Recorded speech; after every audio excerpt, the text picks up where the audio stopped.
Welcome back to Artsy Shark, where we dive deep into the business side of art to help you grow your creative career. I'm Hallie, and today I'm incredibly excited to bring you a conversation with someone who's an absolute expert when it comes to producing high-quality prints of your work. Whether you're already selling prints or thinking about expanding your offerings, this interview is packed with valuable insights just for you. Our guest today is Caroline Szivos, the owner and president of Artful Print, a cutting-edge digital printing company located right in the heart of Manhattan. Caroline has a fascinating background that spans investment banking, hedge funds, and even energy sectors. But today she's here to talk about how she turned her global business acumen into a thriving art printing business. We'll be discussing everything from choosing the right printing materials to scaling your art business with prints. Let's dive in. Caroline, thank you so much for joining us today. So let's start with the basics. For artists who are considering selling prints of their work, what should they be thinking about when choosing the right materials and substrates for their prints? Ali, first off, let me say thank you so much for having me on Artsy Shark. I'm really excited, and I'm happy to be here. Photo luster and fine art paper are two of the most common, and they convey different things. I mean, if you want more texture, then fine art paper is really a brilliant medium. Same thing with canvas, obviously. It really shows that texture. One of the biggest compliments we get is when they say, we didn't know this was a print. We thought it was, a real, someone had just painted it. When it comes to digital production, which is what we do, we can enhance anything and we can size it to any scale. So we've had a lot of success on aluminum, which are big conversation starters and they're big showstoppers. They're lightweight, they're non-reflective, so the saturation of the color really shines through. Same thing though with canvas, depending on the what kind of art we're talking about and what the subject is. Some of our artists have images of flowers or waterfalls that lends itself very well to both canvas and aluminum and fine art paper and photoluster paper. So it really depends on the subject, what you're trying to convey to the viewer and what you're trying to do with the piece, whether or not you want it to be a real showstopper or whether or not you want it to be, something that people can walk up and feel as though they can touch. Many artists are one-person operations. How can they effectively scale their business by selling prints? So that's a great question and one that we get a lot. Ultimately, what we like to say is that we are another avenue that maybe these artists didn't have before. And by selling prints, they get fresh marketing, they get a new and different audience. We do a lot of work with hotels and with corporate centers. So if they so choose, some of these artists' work, they're going to be, hanging in some of these buildings as well. Potentially these artists can be in these corporate settings that maybe they wouldn't otherwise have access to. Same thing with the hospitality world, in hotels and even senior living facilities.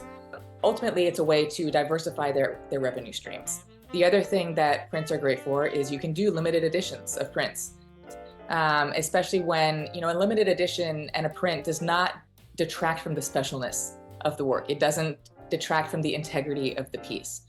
We invest a ton in the technology that we use. Everything that we produce is perfect, otherwise we don't do it. The depth of color is really unmatched. We can do any size and any substrate. And it's a way of showcasing your work, frankly, on a lot of different substrates and at a lot of different sizes. One of the biggest pluses is that, we have a lot of customers who say, well, we love this piece, but we have a wall where it won't fit. It's either too big or too small. So can you do this in a 12 by 18, but I want this one in a 4 foot by 6 foot? We can do that. And that way the artist doesn't have to say no. It also has led to a lot of other sales for other artists' work, especially when they've already bought one. That a lot of people these days are interspersing originals and prints in their homes. So we've done a lot of estates that have multi-million-dollar pieces of artwork interspersed with prints that we've done for them. It's a great way to, mix things up. This is another conversation starter, and especially for people who love art, their love of art does not stop with the price tag.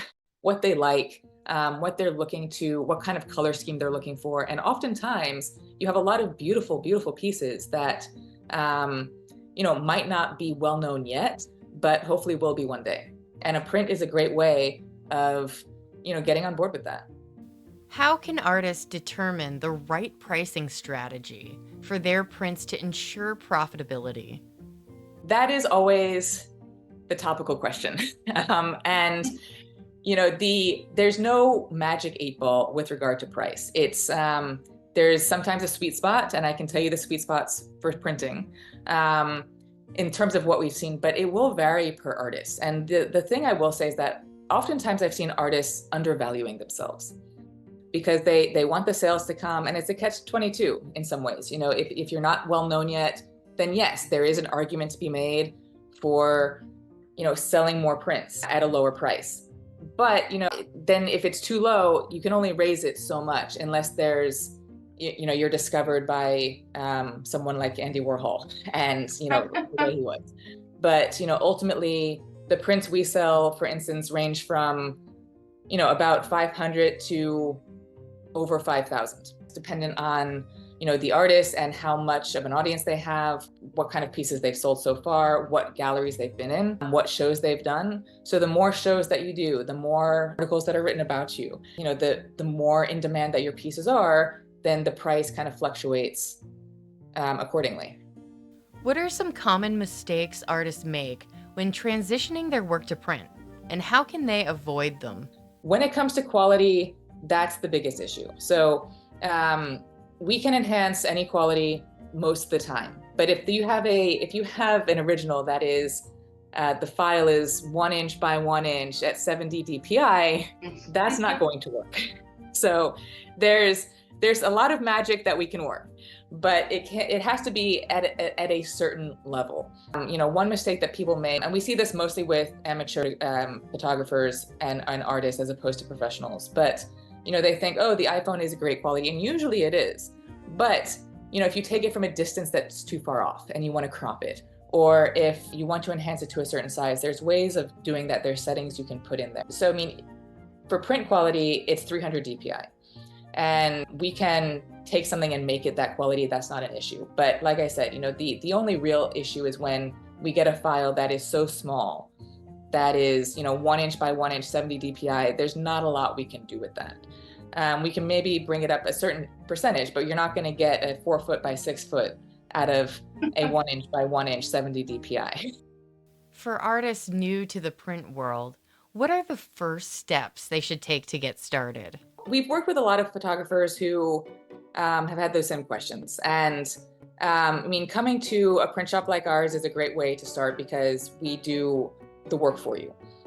One of the other things that you can do in parallel is to start an Instagram page, try to contact galleries to host your work and things like that, because it's all about the marketing and it's all about getting your name out there. Having beautiful pieces is obviously the first step. And then the next step is, okay, where are people going to buy them? And, they can buy them through us, they can buy them through websites, they can buy them through Instagram. Instagram has, been a powerful tool for that, especially for up and coming artists, to get into the know about different openings and different grants, those sorts of things that can really help an artist grow their business. Let's hear a little bit about what's going on with you. Can you share any upcoming projects or initiatives at Artful Print that artists should be excited about? We are known for our large and small format color. We make beautiful museum quality giclée prints that, the color is, you can't believe. The depth is phenomenal.